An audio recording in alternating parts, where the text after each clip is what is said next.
Bom dia a todos.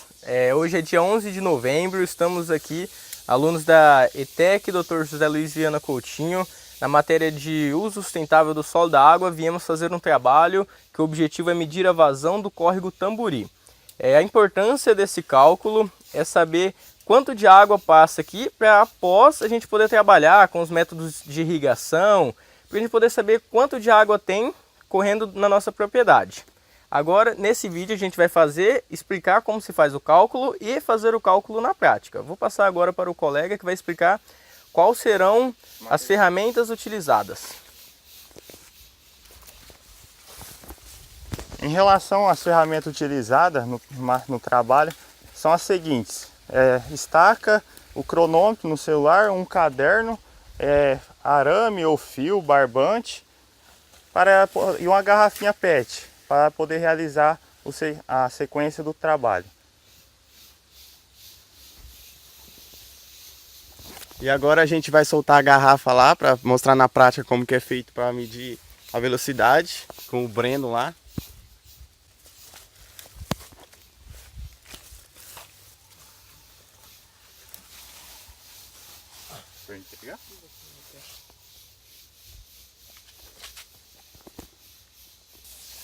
Então a gente tem que soltar a garrafa um pouco antes da linha para ela pegar a velocidade.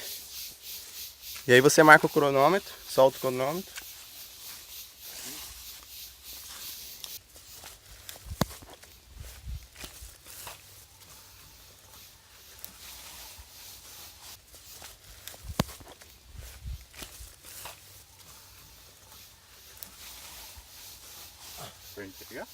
Pronto, depois de feito você faz uma média de 3 vezes isso. E agora essa prática deu 25,10. Importante é repetir isso várias vezes para fazer uma média. Agora eu vou passar aqui pro Diogo, ele vai prosseguir com... Bom, e agora por fim, para a gente descobrir qual é a vazão desse rio, simplesmente fazer as contas. Primeiramente, né, a gente tem que fazer uma média da largura desse rio, porque seguindo o curso do rio é claro que não vai ter a mesma largura. Então, nesse caso aqui, no espaço de 8 metros, a gente pegou e fez 8 medidas diferentes. E a média dessa largura foi de 1,73 metros. A mesma coisa deve ser feita para a profundidade. Nós pegamos 8 amostras e fizemos 8 medidas diferentes. Assim, a média da profundidade foi de 0,13 metros. Por fim, para a gente saber a velocidade, foi marcado que deu em média 25,4 segundos em 8 metros. Fazendo essa conversão, no caso velocidade é igual a distância dividido pelo tempo, demos que o tempo é de 0,32 metros por segundo. O próximo passo agora é marcar o volume que tem nesse espaço.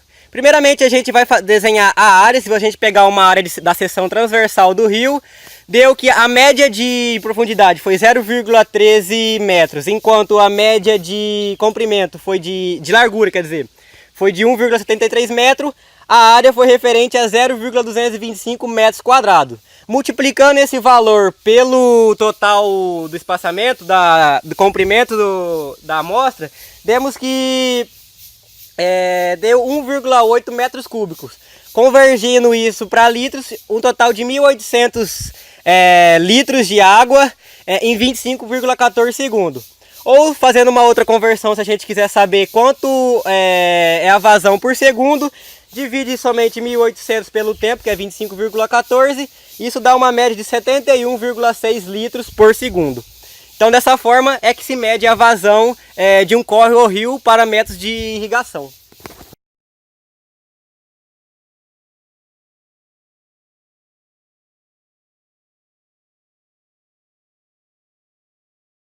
Não tinha entendido muito direito, pois o vídeo foi um pouco rápido. Eu vou explicar um pouquinho mais devagar por meio de imagem, o que fica mais fácil para entender.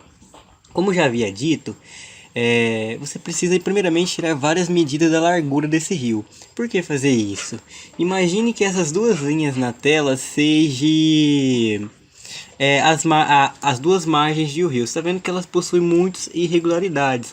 Se você for fazer o cálculo da vazão por meio disso, vai ficar muito difícil. Então, quando você tira várias amostras, várias medidas e faz uma média dessas medidas, é a mesma coisa que você transformar a margem desse rio em duas linhas retas, o que facilita muito na hora de você fazer os cálculos, porque é meramente impossível você fazer os cálculos com todas essas curvaturas. Da mesma forma, você faz isso com a profundidade. Você pega um número um pouco grande ou mínimo, dependendo da extensão do seu córrego ou rio, faz de conta que essas bolinhas sejam as profundidades. Você tira de vários pontos com o objetivo de fazer uma média dessa profundidade. Quando você pega o que chamamos de área de seção transversal do rio, como mostrado na imagem, você faz um corte nele. E é a mesma coisa que você estiver olhando esse rio de frente. Faz de conta que eu peguei esse rio e estou olhando ele de dentro. A base ali embaixo é o fundo, enquanto o topo é em cima das águas, entendeu? Então, quando a gente faz um levantamento de várias medidas de profundidade, você está vendo que ele tem muitas irregularidades. Um buraco é mais fundo, outro é mais raso. Então, da mesma forma que a gente fez com a largura das margens desse rio, a gente vai fazer com a profundidade. Assim vai ficar muito mais fácil. É como se tivesse feito um retângulo ou um quadrado sequer, por meio dessas medidas. Ou seja, a base ali em cima desse quadrado ou desse retângulo, dependendo da forma que tiver o seu córrego, vai ser a largura média, enquanto a altura vai ser a profundidade média. Você multiplicando esses dois, fazendo, por exemplo, uma fórmula de matemática de um quadrado que é lado ao quadrado, ou de um retângulo que é lado vezes lado, base vezes altura, que seja, você vai ter a área dessa seção transversal em metros quadrados. Quando você multiplicar a área dessa seção transversal em metros quadrados pelo comprimento do seu córrego, da sua seção que você fez lá, no caso a nossa, um exemplo, foi de 8 metros, mas pode ser muito maior para ter uma precisão maior ou menor, dependendo se você tenha um rio que tenha muitas curvas, você vai ter esse resultado em metros cúbicos. Isso é um exemplo mais básico de como você faz a medição da vazão, o que muita gente não entende. Agora, o resto das explicações já foi visto no vídeo anterior.